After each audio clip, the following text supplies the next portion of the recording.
6 lustros después de terminada la Segunda Guerra Mundial, los años 60 se visten de una aparente prosperidad en medio de la Guerra Fría, consecuencia a su vez del reparto hegemónico entre las dos grandes potencias.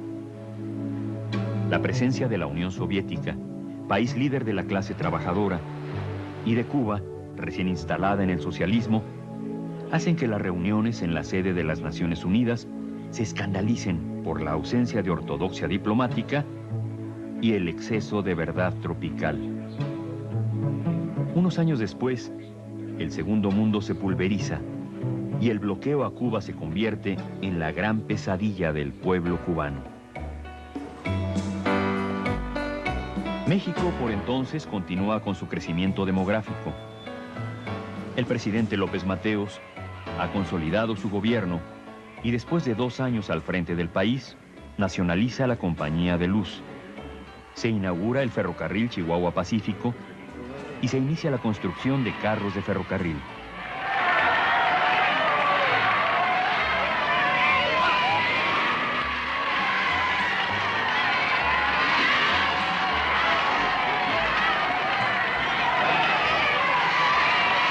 Lo que 30 años más tarde haría de la Filmoteca de la Universidad Nacional Autónoma de México una de las más importantes del mundo, se inicia con 2 películas, donadas por Manuel Barbachano y recibidas por el doctor Nabor Carrillo, quien posteriormente es sucedido por el doctor Ignacio Chávez, universitario de gran valía y rector controvertido. Fiel a sus ideas, logra que el presidente López Mateos visite la ciudad universitaria, en donde es aclamado, y en donde años después, en visita semejante, el presidente Echeverría es apedreado.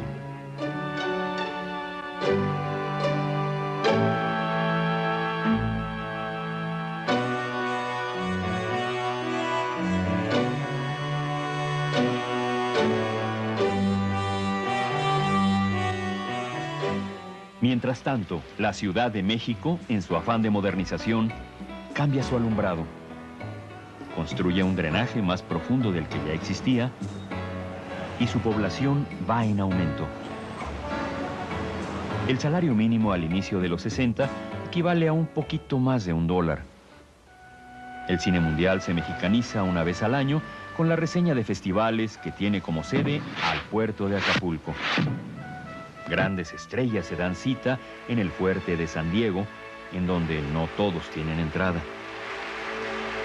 A partir de estos años, el Estado adquiere buena parte de la industria cinematográfica, al controlar desde Estudios Churubusco hasta los cines de operadora de teatros, lo que alimenta para muchos un sueño que dura más de 30 años.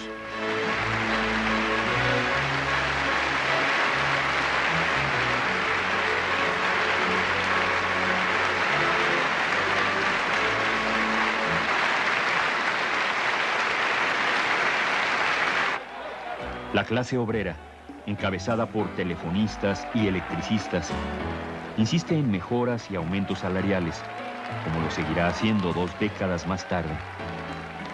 El líder natural de la CTM, Fidel Velázquez, apenas cumple 20 años de secretario general. El fútbol, los toros y el boxeo siguen siendo espectáculos populares.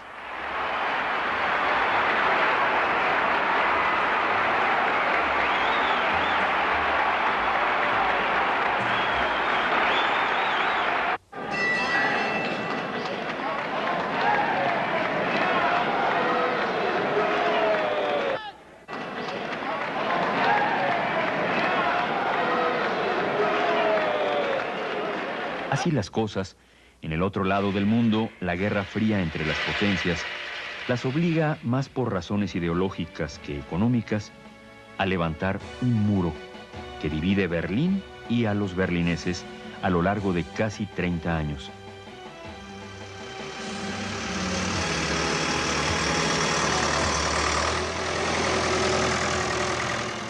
Pero la paz llega tarde o temprano, aunque para muchos acompañada de agua bendita, como es costumbre los jueves de Corpus. Como dijera José Alfredo Jiménez, a pesar de la enorme distancia, la vida no vale nada. Mientras unos nadan, otros ni agua beben.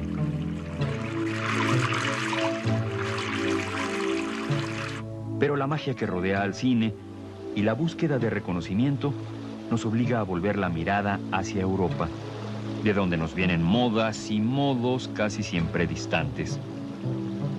Así Cannes, con su festival y su innovación del bikini, preámbulo del monokini y del futuro nadakini.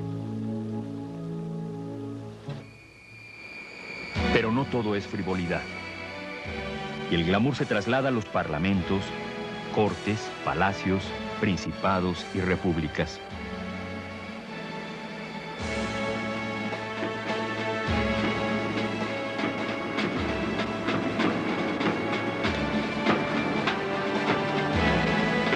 Para 1960, en visitas de viaje recíproco, el presidente López Mateos recorre la mayoría de los países del mundo.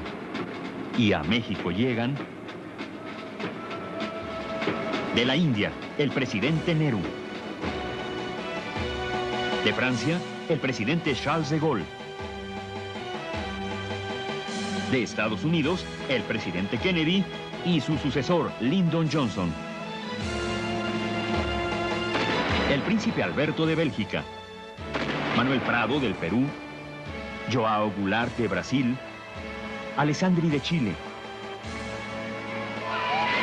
La reina Juliana de Holanda, el príncipe Felipe de Edimburgo, así como los príncipes Akihito y Michiko de Japón.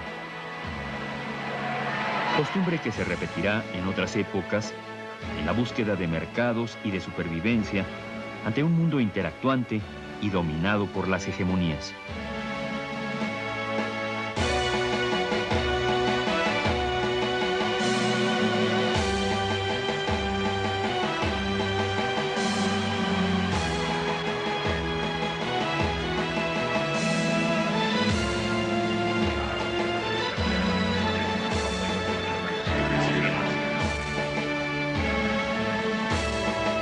Por estos años, el Teatro Universitario, bajo la conducción del maestro Héctor Assar, obtiene el primer premio internacional de teatro en Nancy, Francia, con la obra Divinas Palabras de Valle-Inclán, bajo la dirección de Juan Ibáñez.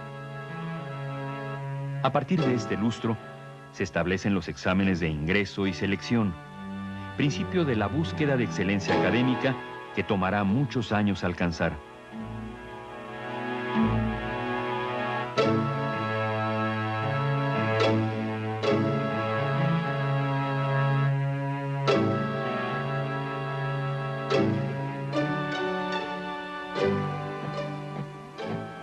Los jóvenes de finales de siglo, con sus computadoras personales y equipos hiperveloces, solo imaginarán como salidos de un museo o de una vieja película los artefactos que en 1962 se consideraban avanzados y modernos.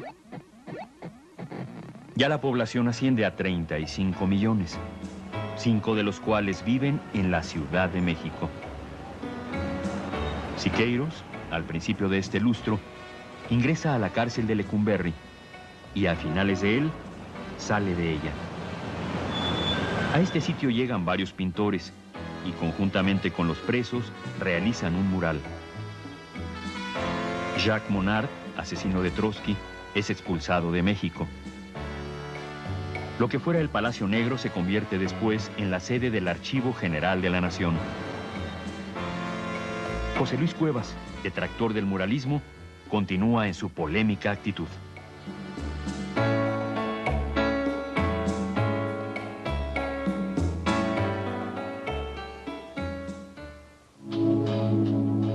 Las tragedias en estos años nos obligan a despertar de sueños e ilusiones. Por condiciones inseguras mueren varios mineros. Una gran explosión sacude la refinería de Azcapotzalco.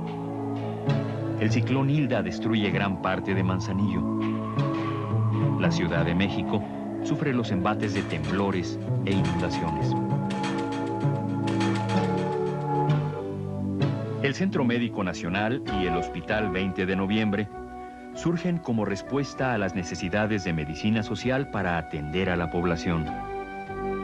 Nadie imagina que 25 años más tarde casi desaparecerán por el gran temblor que azota a la Ciudad de México.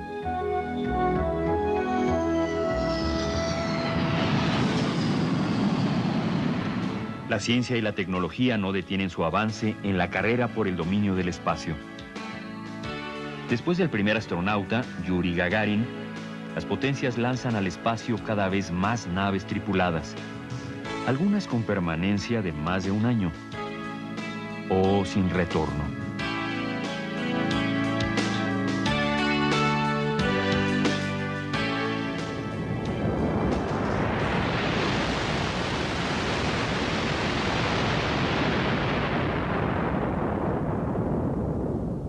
La opinión pública nacional se conmueve por el asesinato a mansalva del líder campesino Rubén Jaramillo, heredero de la causa zapatista y amigo personal del presidente López Mateos. Mucho se dijo, mucho se especuló, hasta una película se hizo.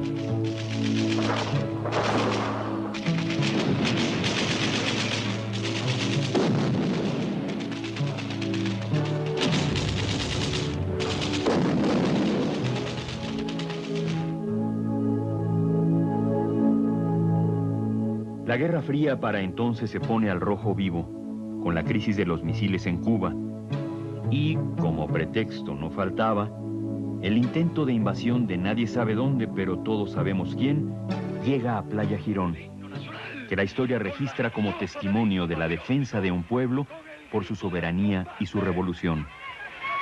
Y esto da motivo al imperio neocolonial para bloquear desde 1960 un proyecto social distinto, y que estoicamente resiste al paso de muchos años. Y afrenta asumido. Marchemos a nuestros respectivos batallones y allí esperen orden, compañeros. México, una vez más de moda en el mundo, es visitado por las estrellas de cine y los grandes de la música.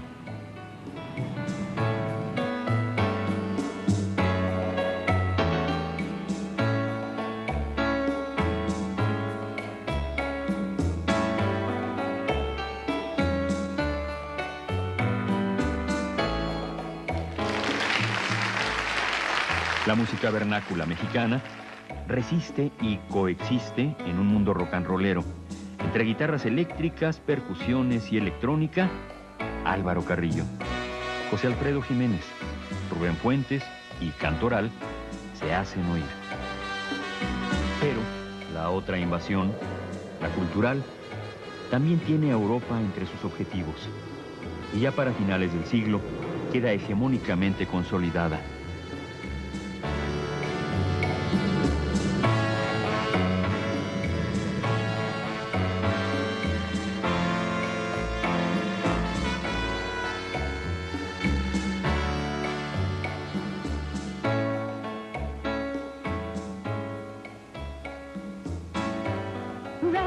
Y la gran diva, estrella fulgurante como meteoro, pasa por México.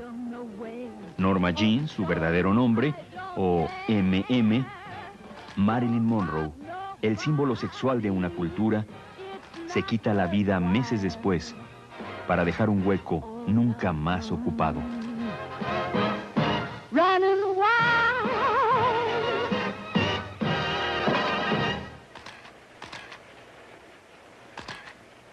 El firmamento de Acapulco se llena de estrellas de cine año con año en un lustro de contrastantes extremos. Ya para 1963, el salario mínimo diario equivale a casi $2 y un traje de caballero cuesta 590 pesos, es decir, un mes de salario mínimo.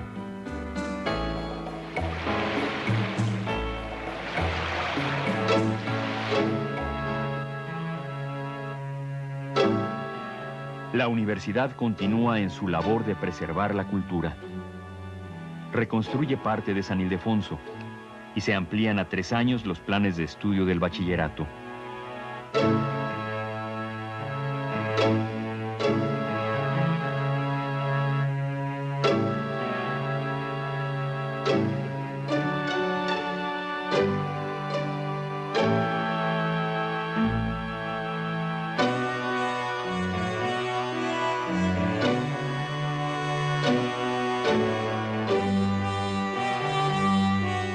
No sucede lo mismo con la obra plástica de artistas mexicanos, que continúa itinerante entre subastas y coleccionistas.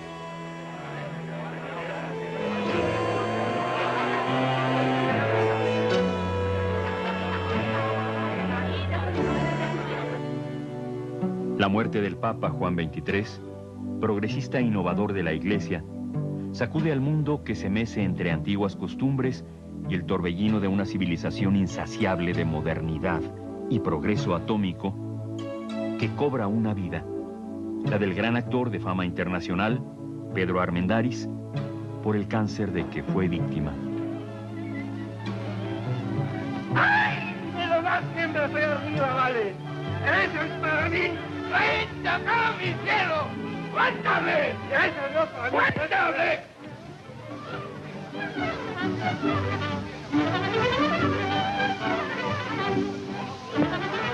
¡Cuéntame! ¡Eso no es para mí! ¡Cuéntame!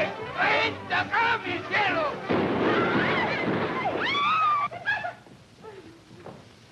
El que se acerque a esta mujer se muere.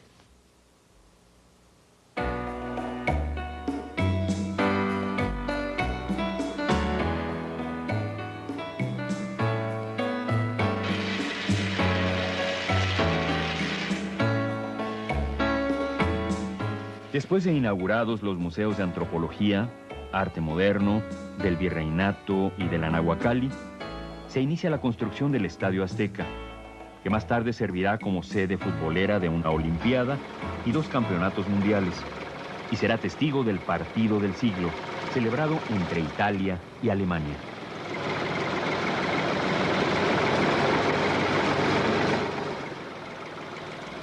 La Ciudad de México, en su carrera contra el tiempo, inicia su irrefrenable rumbo hacia la megalópolis del siglo XXI. Se inaugura un viaducto que en pocos años será insuficiente, un anillo periférico que abierto recorre solo la parte occidental de la ciudad, y el Paseo de la Reforma se extiende hasta Tlatelolco. Las esculturas monolíticas de Tlaloc y Piedra del Sol se trasladan al Museo de Antropología. Chapultepec también se moderniza.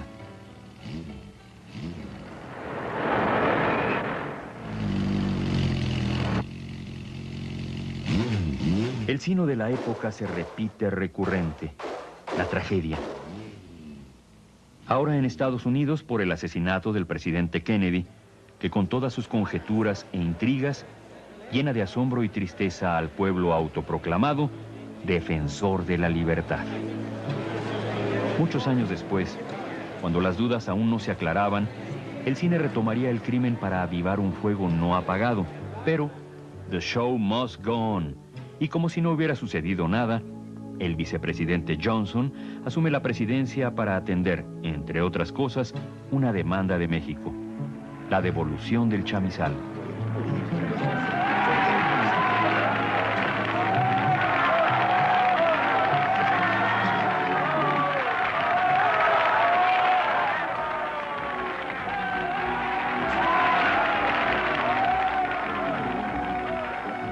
En una historia sin fin, los contrastes sociales se han vuelto parte de lo cotidiano, reflejo de un mundo competitivo, injusto y de mercaderes, insaciable en su afán civilizador.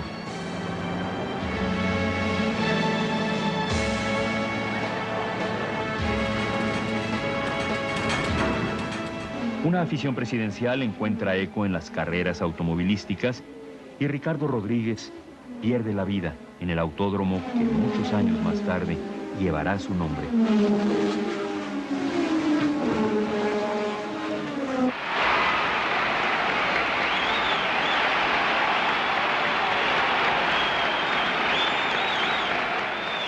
El clásico poliuniversidad de fútbol americano a la mexicana aún emocionaba a la juventud que se liberaba, como en las grandes metrópolis, al ritmo del rock and roll.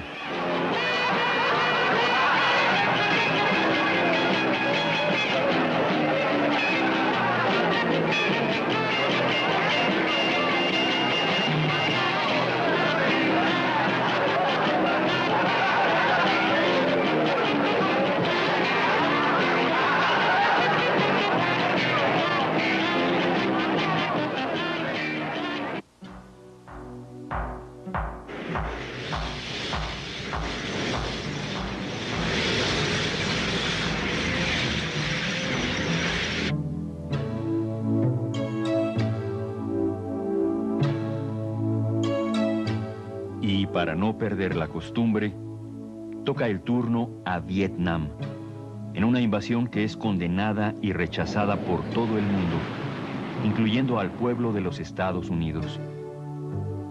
Brutal contraste con la creación de la Alianza para el Progreso. Nadie supo de quién, porque tendría una corta vida.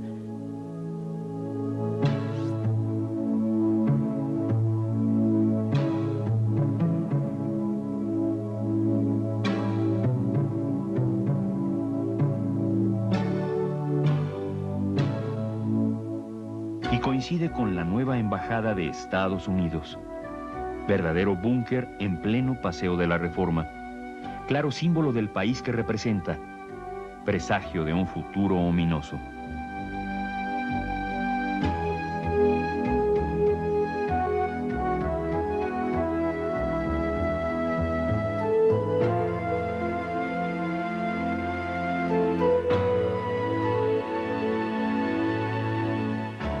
Ya para 1964, el presidente López Mateos ha consolidado todos sus proyectos. México es conocido en casi todos los países del mundo y hereda la presidencia a Díaz Ordaz, a quien le tocará protagonizar en el mismo año una masacre y una olimpiada, otorgada a México mientras se desarrollan los Juegos en Tokio.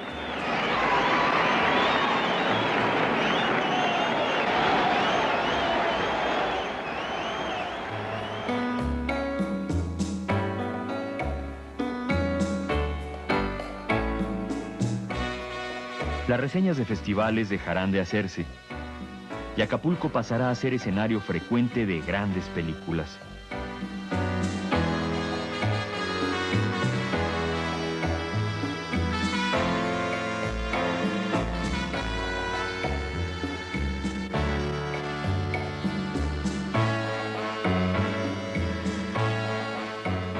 Las primeras fotografías del lado oscuro de la luna y el encuentro de astronautas son el preámbulo de los viajes interplanetarios, inaugurados por la fantasía de Julio Verne en un sueño que se volverá realidad.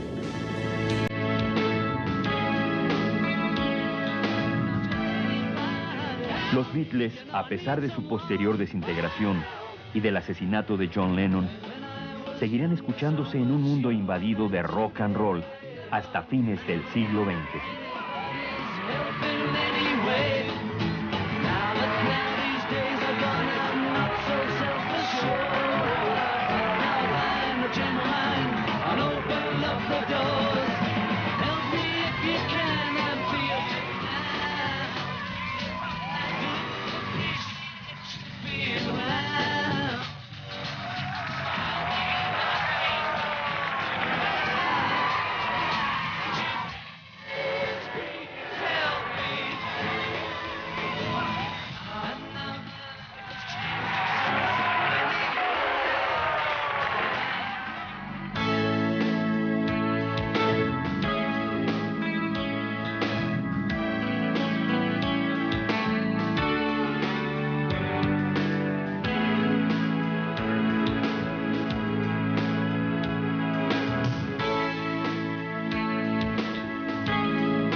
El presidente López Mateos ha consolidado su gobierno y después de 2 años al frente del país, nacionaliza la Compañía de Luz.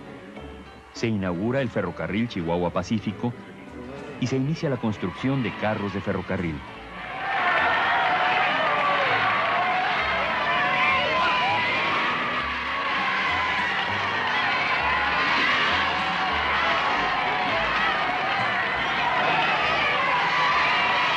Lo que 30 años más tarde haría de la Filmoteca de la Universidad Nacional la presencia de la Unión Soviética, país líder de la clase trabajadora, y de Cuba, recién instalada en el socialismo, hacen que las reuniones en la sede de las Naciones Unidas se escandalicen por la ausencia de ortodoxia diplomática y el exceso de verdad tropical. Unos años después, el Segundo Mundo se pulveriza y el bloqueo a Cuba se convierte en la gran pesadilla del pueblo cubano.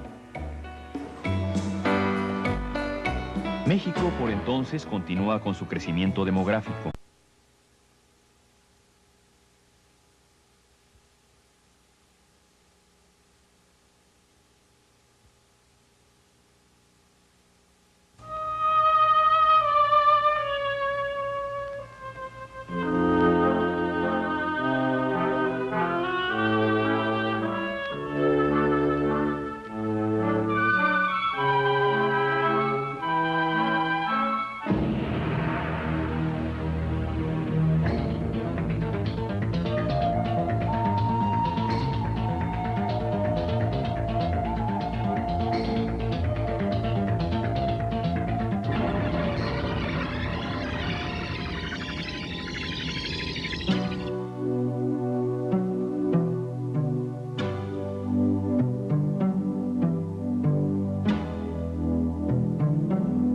Tres lustros después de terminada la Segunda Guerra Mundial, los años 60 se visten de una aparente prosperidad en medio de la Guerra Fría, consecuencia a su vez del reparto hegemónico entre las dos grandes potencias.